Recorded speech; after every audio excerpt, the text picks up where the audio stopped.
Welcome to the Week Ahead, a podcast by SBM Intelligence. I'm your host, Veronica Pana Igube. Every Saturday, we explore stories that are shaping the African continent. Boko Haram killed at least 20 fishermen in Borno State, and ISWAP fighters attacked a Nigerian military base in Malam-Fatori, killing 20 soldiers. The militants surprised the troops with gun trucks and gunfire, burning buildings and forcing people to flee. How can Nigeria better protect its people and military from these insurgent attacks? Rwanda-backed M23 rebels entered Goma, the DRC's largest city, causing confusion over who controls the area. The Congo River Alliance claimed full control, while the Congolese army said it held 80% of the city. UN peacekeepers were caught in the crossfire. In Kinshasa, protests erupted against international inactions, targeting various embassies. And on Thursday morning, Rwanda's president got into a tit-for-tat with South Africa's president on the issue. Are we seeing another African world war erupt in the DRC? What steps should the international community take to resolve escalating violence in eastern Congo? Confidence McHenry, security analyst at SBM Intelligence, joins us for insights on these critical stories. Welcome, Confidence.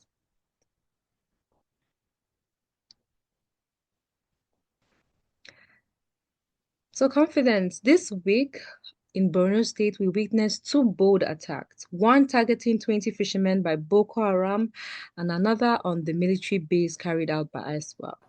Now, this seems to be an escalation in terrorist attacks.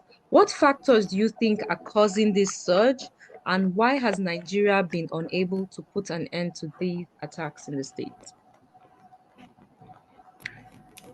Okay, so a little backstory. In the past few weeks, there's been a number of attacks, like you mentioned, in the northeast.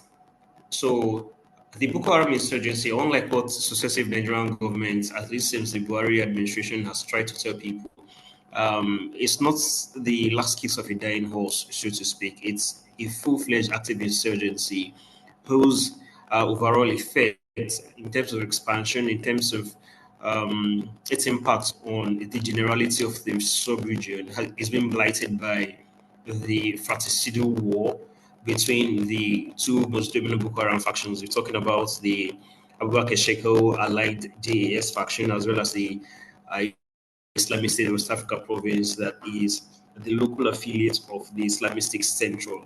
But in the past 2 3 months, we've quite noticed that the efficacy of the attacks from both factions have not seen a dent.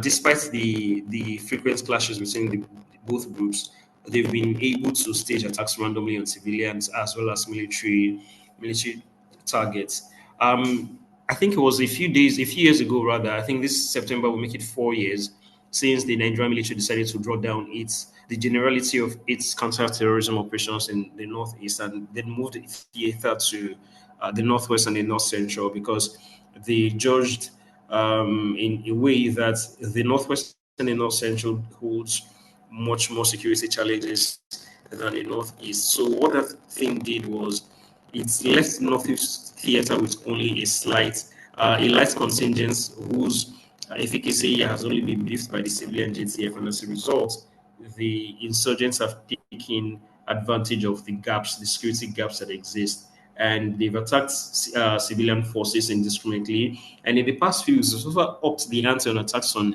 military targets. One of the reasons for the attacks on the military targets could be drawn from the fact that number one, the Islamic State still holds its core principle of attacking only hard targets, even though sometimes when it comes on the strain, that principle is severely tested. And then number two, the Army instituted the super camp strategy in 2017, 2018 to minimize personnel losses, where in the sense that it would create forward operating bases by which, not too far from each other, by which military personnel, especially from the army, could go seek shelter instead of moving around and then being come under intense attacks through ambush and the likes from the insurgents. So what this strategy did was to cede the space to the insurgents, and they took maximum advantage of it. What is very surprising about the attack, which should not be surprising given everything I've said, is how woefully unprepared the soldiers at the base, which was attacked at Malam-Fatori, were. They were very unprepared, and despite the fact that the military tried to downplay the severity of the attack, um, the numbers, the sheer casualty numbers from the Islamic State, I think it supersedes that, and the entirety of the way the attack was carried out, the surprise, the casualty in terms of material losses, personnel losses, and the response by the military has been sort of underwhelming. So the military tried to downplay it. I think 24 hours after it made news that the killing took place, or the deaths of these soldiers, about 20 of them, from the militarism perspective, took place in a clash, which runs counter to the testimonies from some of the survivors of the military contingents who were attacked. It wasn't a clash, it was actually an attack on the base, and by which many of these soldiers were killed. And this also runs counter to the military's claim that a substantial number of the terrorists were killed. This wasn't the case. This was counter to both the ISWAP's own reports of the incident, as well as the testimonies from survivors. So, in a nutshell, what these attacks simply signifies is that, number one, the Nigerian government is not winning the war against Boko Haram. It's not winning the war against insurgency, at least not in the northeast.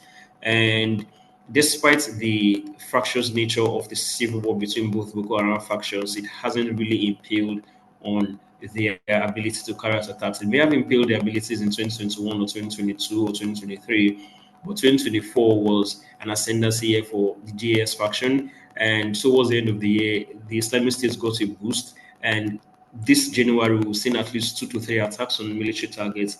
It simply is telling you that 2025 is going to be a long year in the Northeast, not just for military alone, but also for civilians. I mean, thank you for pointing that out because, like, if you hear of an attack on a military base, that's something that is very, very foundational. So, like, I mean, it's important to know, like, how did the government respond after this? Has anybody been caught? Have they been able to, what did they beef up security? I mean, it happened in Borno State. So what did the state do? What did the federal government, especially what did the military, the security agencies do, considering the attack on the military base as well? Also, nothing much has been done in that regard. I think it's more of the same. They are particularly used to these kind of attacks, not just in the northeast, but across the north. So I don't think there's anything they could do that could be any different, apart from statements, especially what you call empty statements about how they're going to defeat terrorism, what they are doing, how they are going to do better, how they are committed to defeating Boko Haram and the likes. If you regard those talks as platitudes, you will not be wrong. Given the state of the war in the northeast, especially in terms of counterterrorism, there are so many things they have tried, and some have worked, some have simply not worked. But in the ones that have worked and failed to work now, one could draw a straight line between complacency and the outcome of the complacency. I'll pass the mind back to the early months of 2021, where Idris Deby Senior, then leader of Chad, launched an operation against Boko Haram, who had attacked some Chadian soldiers and killed about 30. And at the end of the operation, which lasted for about 2 weeks, I think Debbie came out to say that he's pulling out from the multinational joint task force. For those who might have forgotten, or those who may not be aware, the MNJT was set up in 2015 at the peak of the international efforts against Boko Haram, and it was set up by the Chad Basin Commission. So countries who border the Chad, I'm talking Cameroon, Chad, Niger, and Nigeria, are all members. Before countries put troops together, headed by a Nigerian Major General who has been in charge of the operation since then. And he said he was going to withdraw his forces. And I think he later reneged on his deal when the Nigerian government sent some contingents to talk sense, quote unquote, into him. His son in 2024 had the same problem. So we had this deja vu moments when members of the Islamic State attacked some Chadian soldiers in the southern parts of Chad, and then they had a forceful response that was led personally by the head of state, which in this case is Idris Debi's son. And then right after that, Idris Deby Jr. came out again. That's Mark Kaka Debi came out to say that he's leaving the MNJTF. Um, Between that time, I'm talking November till now, there has been some kind of a haziness concerning whether he's going to follow through on his promise or not. But in the past few days, we've seen some sort of a clarity in that regard, where Niger said that they're going to pull out. And Niger pulling out simply means the end of the MNJTF because Nigeria has not really been living up to the billing. And some of the people who pull out, especially I'm talking about Niger and Chad now, people who pulled out or try to pull out, they always blame Nigerian complacency for these things.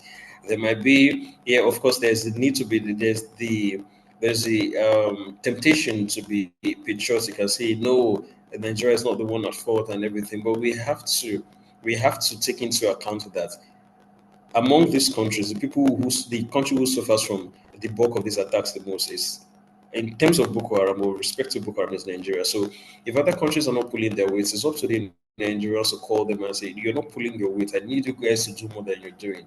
The Nigerian side is not doing the same. He hasn't really done much, and then he has his neighbors complaining about his efficacy, and then they want it to pull out. So what's going to happen now is, with the Nigerians effectively pulling out, and then the Chadians, the play of the Chadians in the MNJTF is in limbo. We only have to hope and pray that the new resurgence that the Islamic State's faction on the ground, I'm talking ISWAP, has cotton, is not really going to be so much effective, or so much effective, yeah, that is going to blast through the perimeters that has been set in the northeast, especially confining Borno and northern Yobe away from places in the northeast where the Boko Haram insurgency hasn't really stepped foot in the past 5, 6, 7 years. And we are talking about places in southern Adamawa, places in Gombe and Bauchi. The last one, we're having quite a sizable amount of bandits move there since 2021 from the northwest. So it's interesting that you try to say this. I mean, you spoke about ISWAP. For me, it's really critical because we're seeing both Boko Haram and ISWAP attacking. So how does the Boko Haram relationship with ISWAP influence security situation in the country, especially the northeast and even the border with Lake Chad? Because now we're seeing these two major terrorist organization in that part of the country, like are they pulling their forces or are they trying to exact dominance, or what is driving them basically? What is driving them is what simply drives every other terror group. Dominance, especially of the Islamic kind. We're talking dominance. We're talking about caliphate establishment. We're talking about raising economic benefits through taxes, levies, and the likes. In relation to the intergroup dynamics, of course, it has been fratricidal. It has more fractious than one would come to expect, especially in terms of intensity. It hasn't stopped either one of them from waxing strong. At the time when Shekau was killed by the Islamic State in 2021, May, I think, we sort of expected that the JS faction is going to be the junior partner, or is going to bend the knees to ISWAP. But they've proven much more resilient than we give them credit for. Yeah, between 2021 and 2022, they were outside. The remaining forces that were loyal to Shekau's guys were outside. They were killed, they were hunted, and the likes. But since 2023, they've gotten better leadership. They've had a little leadership stability compared to the Islamic State. Um, there has been this centralization within the group that has given them some coherence around ethnicity. So we have both Bakura and Duma factions being of nearly the same ethnic stock. It has given them a sense of direction and purpose. And the whole Fulani thing is out of the picture. And they basically researched. They've gotten better at their tactics. They then need to be fights to the Islamic State. And the frequency of the fight against the Islamic State is part of what brought them down in 2024 and blighted their response. And yes, in 2024, the Islamic State took a lot of beating, but toward the end of the year, they staged combat. Part of the staging of the combat have been in terms of raiding communities that they felt they were providing covers in terms of intelligence, so both Boko Haram and the Nigerian military. Um, what we have at the moment now is that we thought, compared to the past, that this consistent fighting and clashes between both groups is going to dent the effort.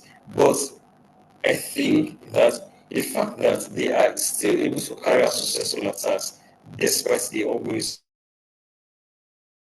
civil war is a testament to the failure of the divide and rule strategy of the Nigerian military. We have, in several respects, in several reports, we have encouraged the Nigerian military to double down on its divide and rule strategy to keep the group at loggerheads with each other. They haven't managed to achieve that. The closest they've managed to achieve in terms of success in the region is the continuation of the radicalization, the demobilization, and the redistribution processes they are doing. But even at that, there are still been some lapses. I think it was yesterday that Human Angle, a security conflict website who does a lot of work in the Northeast, published this report that says that many of these guys who surrender or leave Boko Haram do not go through the military program of de-radicalization. They just infiltrate the communities back to where they came from. Now, as for they may say that they're repentant, but given the fact that they do not go through the requisite government program, which is more dangerous because they might turn their backs more and then turn their backs on the communities which they are trying to integrate into or become couriers of information for the people they've left behind. So it's even a lot more dangerous than so much so that giving the military credit seems a little bit too far-fetched. What we're seeing now is that we have groups that are fighting each other, but they're still working strong. And it's really, really, really not a good look for the Borno State government, the Nigerian military at large, whatever way you look at it.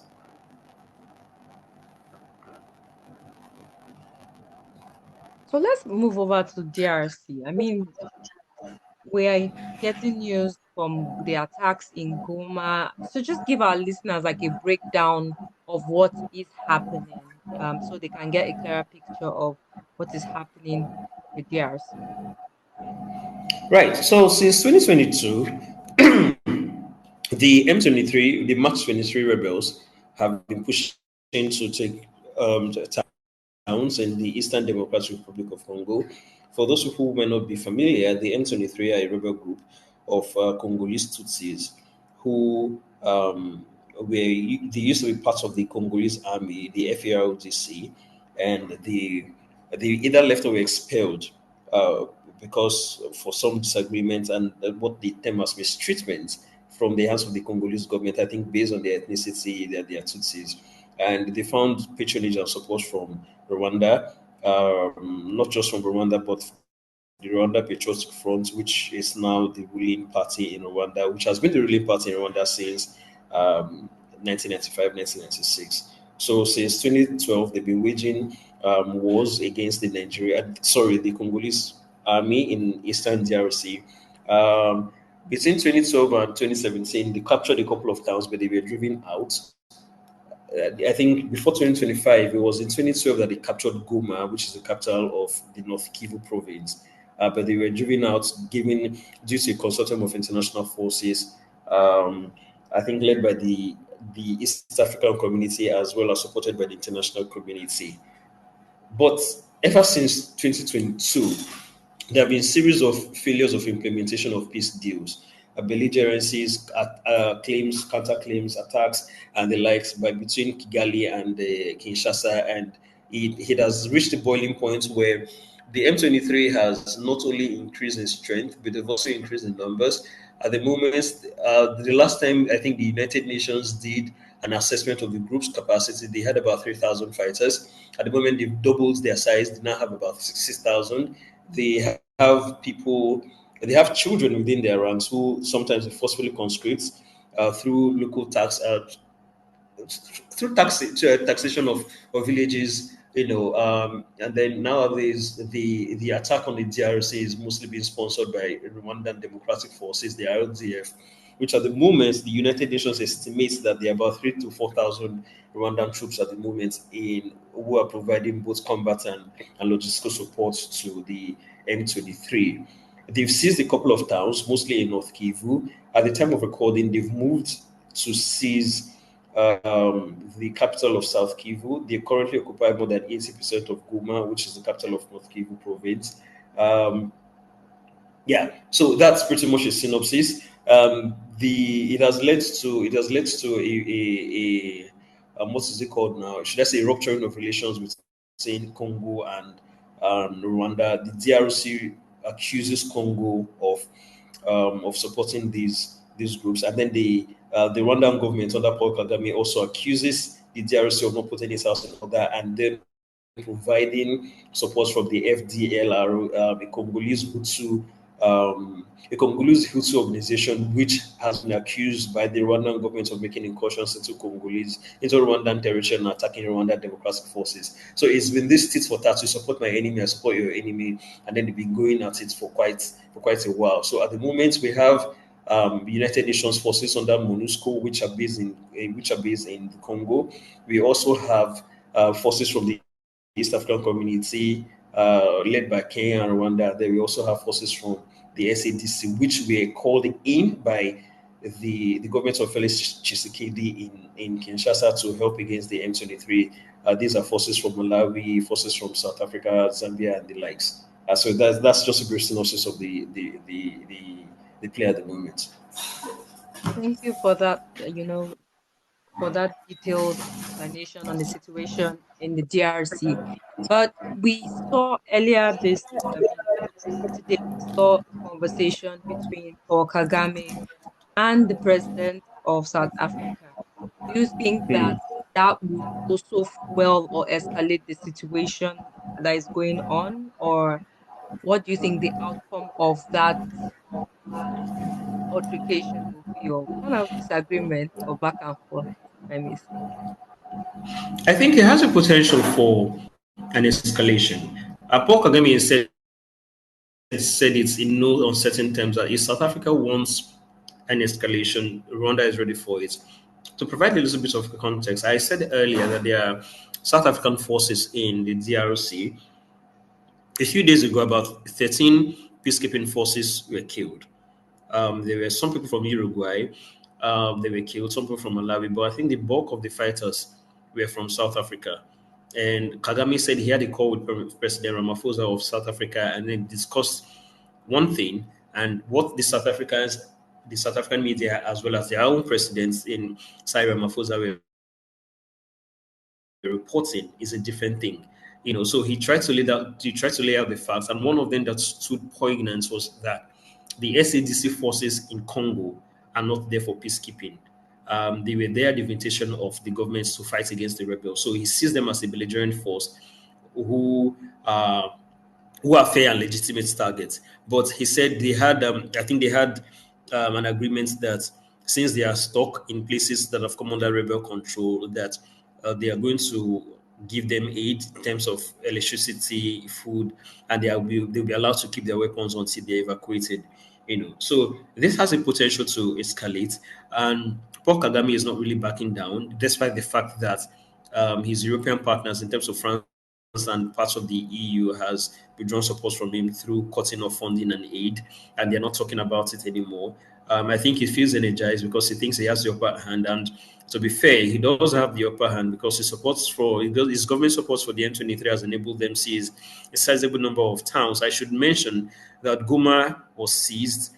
80% is in control of the rebels. This is the first time since 2012 they're achieving this. Goma is the biggest city in North Kivu, is also the capital. So having that is an achievement. And yes, despite the fact that Kagame is hinting at ceasefire talks, I do think that the ceasefire is hinting at is going to be at Rwandan terms, not necessarily the terms that are going to be favorable to the DRC. And he knows that he has the upper hand, and he has the ability to dictate the terms of the ceasefire, and that's why he's going at it. And given the fact that the UN response has been quite feeble. It has been much more feeble than you come to expect. The United Nations Security Council had an emergency session about this issue on Sunday, and their response was awful. They were calling for a ceasefire instead of looking at their own reports and conventionally condemning the Rwanda and the M23 for the violence in DRC. So they've been a lot more muted than expected. And I think this is part of what has given Kagame the boost to see the things or to move the way he is moving. And given the fact that before we got on this podcast a few hours ago, I was reading opinion pieces from members of think tanks that you come to expect the Trump administration in the US to listen to, and they've been quite vocal in pushing the US to support the rebels. I'm talking about the M23 against Rwanda, against Congo rather. So I think he feels energized that at least given the White House, which is very, very transactional in this foreign relations, is going to get enough backing. And the Chinese, who also do a lot of resource extraction in the area, have not really been that interested to pick a side. So, from the two major powerhouses, the US, that's Beijing and Washington, who are able to rein in, they are not really pulling as much weight as they are supposed to. So, the potential for escalation is also high. Is high given these parameters. And I'm sorry to say, if Paul Kagame decides to escalate this war beyond what it currently is at play right now, I think he's going to get what he wants, given the fact that locally and regionally on the ground, the one other power who could check him if he wants to, which is Uganda. Uganda tries to play both sides whenever it is called upon to carry out peacekeeping operations in the country. Interesting. Lastly, what role do you think that, resources exploration is playing in fueling this violence in Eastern Congo? And how do you think the DRC government will resolve this issue and regain control of Goma? I don't To answer your last question directly, I don't know. The paths are not clear to me. I said previously that if a ceasefire is agreed today, it will likely be to Paul Kagame's advantage. Maybe the M23 rebels might be forced to move a few inches back, and then they work their way down towards the escalation. But in terms of giving up places where the M23 or some places that they have captured in the past few weeks, it's going to be difficult. As to the question of what role resource extraction plays, it plays a huge role. And I think that's one of the reasons the Chinese are not really that keen, apart from it being characteristic of their foreign policy to not get involved in local conflicts and to just steer above. I think that they and some of their competitors in the DRC have seen that whoever is in charge of the resource extraction, whatever points in Eastern DRC, which I'm not even saying is a gold mine, because saying it's a gold mine thinks it's just about gold. It's a trove of rare earths and mineral resources. We're talking cobalt, we're talking lithium, things that could be used to make laptops, make smartphones, make electric vehicles, make renewable energies. So many of these natural resources are found there. They are not really pulling their weight. And one of the reasons Rwanda is trying to have a foothold in Eastern DRC, apart from it being its own foreign policy of keeping the DRC down and ensuring its own security, is simply the amount of resources it simply extracts through the M23. I think it was last year that this report came out that about $800,000 worth of gold was shipped between Rwanda and the United Arab Emirates. It is instructive to note that Rwanda does not have any gold. Rwanda is not a gold prospecting country. It's not a gold prospecting. It's not a gold producing country. But from Rwanda to the UAE in under 1 year, we had about $800,000 dollars worth of gold. The question is, where did they get that gold from? It comes down to the DRC, because the M23 rebels are there. They're not just holding town, they are actively involved in mining of these resources, by which I think investigations from the United Nations have found that their revenue annually is we're looking at in their millions of dollars just from the export of these materials to the outside world, using Rwanda as a conduit. So apart from it being a political issue, it's also about an economic issue. It has a lot of resource extraction in there. And I think given the interest of the international community in terms of business opportunities in the DRC, it is one conflict that is going to be difficult to solve. I don't think we're going to be solving the Eastern DRC crisis, especially the crisis we're seeing Congo and Rwanda, not in our lifetimes. The best we're going to hope for going to the future is this de-escalation, after that de-escalation, after this ceasefire, after that ceasefire, That's the best we're going to get. And if the DRC doesn't bring up its militaries to be able to handle a militia that is, should I say, well trained, to give them credit, but still in relative capacity in terms of pure and absolute numbers, still no match in size for the Congolese army. If they're not able to take them out, I don't think it's something we should be hopeful about in the future that the problem is going to be resolved. Thank you for that. Our thoughts and prayers are with the people of the DRC. Hopefully, the government will be able to resolve the issue. That's all for today. Thank you, Confidence, for joining us. It has been an amazing conversation. Thank you. Happy New Year to our listeners. My regards. Thank you. To all our listeners, this podcast is by SBM Intelligence. You can access our podcast by searching for SBM Intelligence anywhere you find podcasts. Don't forget to subscribe if you are yet to, like, share, and drop your comments. For deeper insights into our work, visit our website, SBM Intelligence. Remember to connect with us on our social media platforms. You can find us on X, Facebook, Blue Sky, LinkedIn at SBM Intelligence. Thank you for tuning in to the week ahead. Join us next Saturday for more updates shaping the African continent.